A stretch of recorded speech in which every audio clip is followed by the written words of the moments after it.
Nah, yang harus saya lakukan adalah, kalau saya pegangannya adalah, omongan dia nggak bermaksud jelek. Kalau saya akan masuk frame, omongan dia nggak bermaksud jelek. Saya percaya omongan dia nggak bermaksud jelek, omongan dia bukan bermaksud untuk menghancurkan saya. Yang jadi problem adalah ketika menyampaikan sesuatu, orang itu udah nganggap ini orang mau ngancurin gue. Orang ini mau cari gara-gara. Begitu juga kalau pasangan. Orang ini memang sengaja aja, suami gue sengaja aja ngomong kayak gitu, supaya dia minta cerai kali sama gue. Misalkan. Paham ya? Framingnya. Iya, makanya frame itu mesti dijaga. Makanya dari gambaran saya, kalau mama dia ngomong kayak gitu artinya apa? Oh enggak, dia nggak punya maksud jelek. Walaupun ngomongan suka jelek. Walaupun kata-katanya jelek, tapi kita walaupun kata jelek, walaupun kata menyakitkan, kita nganggap. Ngomong ke temen, tapi malah dia ngerasa kalau misalkan disalahin. Pernah kan pastinya. Penasaran gimana caranya sih biar kita tuh bisa nyampein pesan, atau pada saat kita bilangin ke orang tersebut, itu nggak menimbulkan mereka itu diserang atau disalahin. Ya, langsung aja kita tanya dengan Coach Arif. Halo Coach. Halo. Apa kabar Coach? Baik. Alhamdulillah. Oke, gini Coach. Mungkin ya di sekitar kalau misalkan kita kerja lah ya, Coach, ya. Yang contoh ringannya lah, kita misalkan kayak ngomong sesuatu ke rekan kerja. Terus padahal cuma bilangin doang, atau ibaratnya nanya gitu. Tapi ibaratnya kita kayak, dia ngerasa kalau misalkan lagi diserang sama kita, atau ngerasa kayak kok nyalahin gue gitu kan. Nah, itu gimana sih Coach sebagai kita yang mau menyampaikannya tuh secara baik-baik agar mereka tuh nggak yang ngerasa disalahin gitu. Oke, di dalam teknik NLP, pemahaman NLP ada konsep yang namanya adalah peta bukan area yang sebenarnya. Peta bukan area yang sebenarnya adalah ketika saya mau menyampaikan sesuatu, bisa aja orang yang mendengarkan mengasumsikan saya itu menuduh dia. Karena dia tidak tahu maksud saya mau menyampaikannya apa. Kebanyakan manusia ketika disampaikan sesuatu belum apa-apa dia udah kepikiran gue bakal diserang. Maka oleh sebab itu yang bisa kita lakukan adalah saya paling suka dengan metode yang namanya kontras. Kontras inokulasi. Nah, kontras inokulasi itu artinya kan ketika kita menyampaikan sesuatu di awal supaya orang itu tidak menyerang balik. Ya, tidak menyerang balik atau merasa diserang gitu ya. Nah, metodenya kontras. Kontrasnya gimana? Gampangnya gini kontras. Kontras itu karena kata kuncinya adalah saya mau menyampaikan ini bukan maksudnya itu. Saya mau menyampaikan ini bukan maksudnya itu, tetapi maksudnya ini. Paham ya? Misalnya contoh tentang apa kasusnya? Saya mau menyampaikan apa? Misal ke teman Anda misalnya. Misalkan contoh nih Coach, saya bilang ke temen ya, kan pernah ngalamin, kok ini kan udah pernah dikasih tahu, terus udah pernah nyuruh kalau misalkan dicatat, kok tapi masih nanya lagi. Oke. Nah, ini caranya kontras ya. Misalkan kasusnya di Olia. Olia, saya mau bicara sama Olia nih. Ya, ini memang adalah hal-hal yang kelihatannya Olia udah pernah saya kasih tahu. Cuman mungkin Olia agak lupa. Nah, tugas saya adalah untuk memberitahukan lagi ke Olia supaya Olia ingat.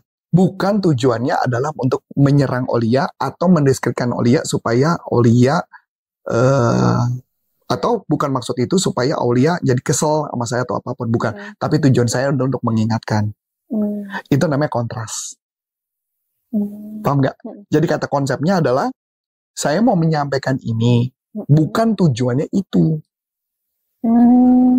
Ibaratnya kita ngejelasin dulu apa maksud kita tuh ngomong.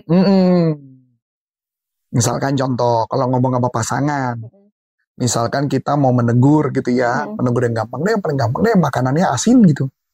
Makanan asin kalau disampaikan kadang-kadang istri bisa marah tuh. Ya udah makannya di luar kan gitu kan. Bisa kita pakai kontras lagi, kontras inokulasi. Ma, aku mau bicara nih, Mam. Ya, berkaitan tentang masakan. Bukan maksudku adalah meremehkan masakanmu. Aku tuh berterima kasih banget kamu udah masak buat aku. Dan ini cuman hanya menyampaikan feedback yang aku rasakan di lidahku. Cuman itu aja. Tapi aku suka sekali kok makanan-makanan masakan mama. Beda nggak? Beda ya? Jadi nyerang nggak? Enggak. Oh, oke. Itu baru satu hal. Baru satu hal. Rumusnya adalah kontras inokulasi. Oke? Nah, terus itu kan belum menyampaikan pesan kan? Belum. Nah, cara menyampaikan pesan. Nah, ini yang kita mau masukin. Gimana cara menyampaikan pesannya? Yang pertama adalah ketika menyampaikan pesan adalah kita sharingkan faktanya, bukan opininya. Caranya gimana? Misalkan tentang garam tadi ya, kalau mama fakta kan artinya, Ma, ketika tadi aku makan, aku cicipin makanannya, kayaknya tadi kelihatan ketika aku makan, kok asin ya menurut lidahku. Gitu kan? Asin ya menurut lidahku. Kalau opini kan, Ma, tadi aku makan makanan ya, kamu kayak kebanyakan ngasih garam deh. Opini. Iya. Oh, itu opini karena kita nyebutnya kayaknya. Iya, kayaknya. Jadi, Ma, ketika aku makan itu, kamu tuh seperti ngasih garam banyak banget ya. Kok asin banget? Oh, iya. Oke? Ma, tadi aku makan. Di lidahku sih rasanya kayaknya asin banget di lidahku. Di lidahku, bukan di sono. Iya. Dia merasa terus-urut gak? Enggak. Di lidahku. Kalaupun dia kesel paling, itu lidah lu aja. Iya. Beda ya? Kalau saya ngomong, Mama kebanyakan garam ya, berarti kan nyalain dia kan? Iya. Oh, oke. Bedanya kalau misalkan yang tadi, ibaratnya kita ngomong berdasarkan fakta yang kita rasain. Itu bisa jadi menimbulkan, oh emang iya ya. Nangkep ya? Iya. Nah, menarik ya? Okay. Begitu juga kalau Mama berkata pekerjaan. Olia, tadi ketika saya periksa, ini ada beberapa saya temukan kesalahan di bagian A, B, C, D. Ya mungkin ketika saya jelasin mungkin kurang jelas atau apa, saya nggak tahu, makanya saya nanya dulu ke kamu. Beda kalau ngomongnya, Olia, tadi saya ngecek. Ketika saya cek, banyak salah. Kamu tuh kok nggak dengerin saya ya? Opini adalah, kamu nggak dengerin saya. Tahu nggak bedanya sekarang? Iya, tahu. Boleh dong? Kebayang ya? Kebayang. Oke, itu satu. Ada pertanyaan sama sini? Oke, kalau misalkan ini menarik ya? Iya. Tapi kalau misalkan kayak sebaliknya gitu, Coach. Kayak misalkan kadang kita ngerasa gimana sih? Bingung caranya biar dia tuh ngerasa nggak tersudut atau kayak ibaratnya ngerasa nggak disalahin. Itu kan berarti kan kayak yang tadi. Ya, dikontras dulu. Baru kita menyampaikan fakta. Nah, kalau misalkan ibaratnya dia itu nggak percaya sama faktanya. Nah, nanti tunjuk. Kita masuk ke lab kedua. Ini seru nih. Ini udah keren nih. Nah, kemudian setelah yang pertama menentukan faktanya, kita langsung menceritakan faktanya tersebut. Menceritakan faktanya. Olia, tadi ketika saya ngeliat kerjaan kamu. Ketika saya lihat tadi kerjaan, saya menemukan ada beberapa kesalahan. Di sini. Okay. Nah, ini kelihatannya, ini menarik nih, kesalahannya nih saya lihat nih, pada waktu itu udah saya kasih tahu. Nah, saya nggak tahu nih. Nah, ini masuk kedua kan? Ketiga. Yaitu adalah ketiga, menariknya adalah kita nanya pendapat dia. Nah, ketika saya jelasin, waktu itu udah saya jelasin. Saya nggak tahu sih, apakah penjelasan saya waktu itu belum jelas atau gimana? Gimana pandangan Mam? Oh. Jadi merasa disudutin nggak? Enggak kan? Enggak. Menurut pandanganmu gimana? Iya Pak, tadi saya masih agak bingung di sini. Betul nggak? Iya. Nah, bertahap 3. Iya. Ada pertanyaan lagi? Berarti kalau misalnya contoh kayak yang soal garam tadi ya kan? Betul. Kayak ibaratnya kita nyeritain faktanya itu. Faktanya. Tadi makanan di lidahku rasanya kok seperti asin ya. Ketika aku makan tadi, kan ceritanya gitu kan? Iya. Aku menemukan kok rasanya asin banget ya. Aku sih nggak tahu sih. Kalau kamu nyicipin tadi gimana? Asin nggak? Iya. Oh iya, tadi aku nggak cicipin sih. Oh tadi aku cicipin sih. Tapi kayaknya buat aku sih nggak kasinan. Oh nggak kasinan. Kan clear kan? Itu opini dia dong. Ya udah. Baru masuk ke tahap keempat. Ya, gimana baiknya? Bagaimana ya kalau tahu soal garam?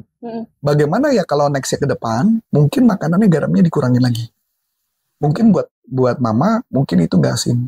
Tapi buat lidahku tuh kayaknya asin banget sih. Kalau boleh dikurangin. Iya. Supaya lidahku bisa lebih cocok. Gimana pandangan mama? Beda? Beda. Gitu gambarannya. Kalau misalkan kayak yang nyerocos dulu terus kayak pas lagi di akhir tadi ya coach ya, kayak ibaratnya ngomong gimana ke depannya kalau misalkan garamnya dikurangin gitu. Tapi kan kalau misalkan kayak ada yang ngotot, tapi kan kalau misalkan lidah orang kan beda-beda seleranya. Setuju, nah, benar. Cara kita, betul, memang selera orang beda-beda. Kan kamu masak kan pasti tujuannya untuk aku makan kan? Mungkin masaknya untuk aku, mungkin garamnya kurang. Mungkin perlu buat masakan lagi yang memang sesuai dengan lidah kamu. Buat aku biar aku bisa makan juga. Karena aku suka makanan mama. Beda nggak? Ya? Itulah metodenya supaya ketika berbicara kecenderungan menyalahkan. Asalkan jangan pakai nada tinggi ya coach ya? Iya, yang penting di awal. Kontras dulu. Kalau nggak pakai kontras inokulasi sih kayaknya berantakan. Bakal ada ngotot-ngototan. Ngotot-ngototan. Okay. Menurutku aku nggak asin. Iya sih, mungkin benar. Menurut mama nggak asin. Hanya mungkin lidahku aja yang kurang asin. So gimana pandangan mama? Yaudah nanti masakannya kita pisahin. Kan bisa juga kan? Tapi kalau misalkan kasusnya sebaliknya coach, misalkan kayak ada temen dia bilangin, tapi kita ngerasa kayak yang kok jadi kesannya nyalain gue sih, kok jadi yang itu kan yang problem adalah mereka yang cara menyampaikannya nggak benar kan? Iya kan? Tapi kalau misalnya dari sisi yang orang yang iya paham. Nah, kalau saya paham ya, anggaplah orang yang kamu ajak ngomong, orang itu nggak pernah belajar. Jadi dia ngomong nggak sengaja itu menyinggung kita. Nah, yang harus saya lakukan adalah kalau saya pegangan ya adalah omongan dia nggak bermaksud jelek. Kalau saya akan masuk frame, omongan dia nggak bermaksud jelek.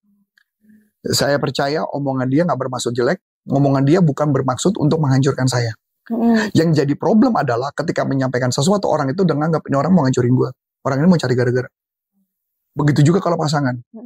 Orang ini memang sengaja aja, suami gue sengaja aja ngomong kayak gitu supaya dia minta cerai kali sama gue. Misalkan. Paham ya? Framingnya. Iya, makanya frame itu mesti dijaga. Makanya dari gambaran saya, kalau mama ngomong kayak gitu artinya apa? Oh enggak, dia nggak punya maksud jelek. Walaupun ngomongan suka jelek. Walaupun kata-katanya jelek, tapi walaupun kata jelek, walaupun kata yang menyakitkan, kita nganggap enggak, dia nggak bermaksud itu. Itu dia keceplosan aja. Jangan diberi makna lagi. Keceplosan itu artinya tambah parah. Oke. Clear ya? Makanya kenapa mesti pasang frame dulu? Tujuannya apa? Ketika orang itu menyampaikan itu. Oke.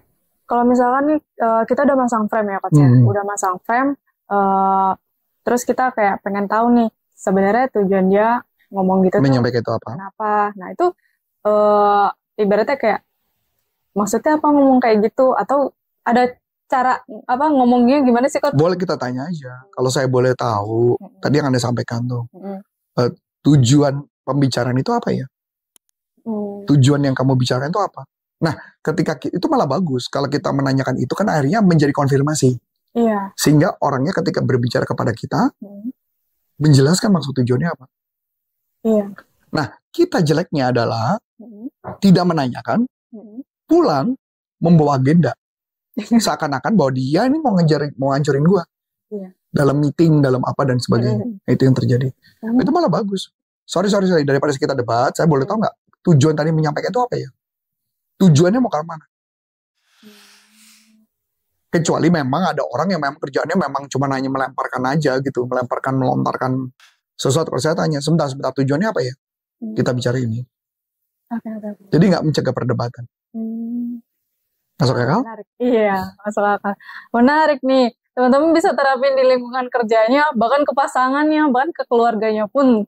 Itu juga bisa banget. Nah, buat teman-teman yang penasaran nih, ketika menemui sesuatu yang terjadi di lingkungan teman-teman, terus kayak, ini bisa nggak sih kalau misalkan diterapin pakai NLP kita? Nah, teman-teman bisa banget tulis di kolom komentar di bawah ini ya.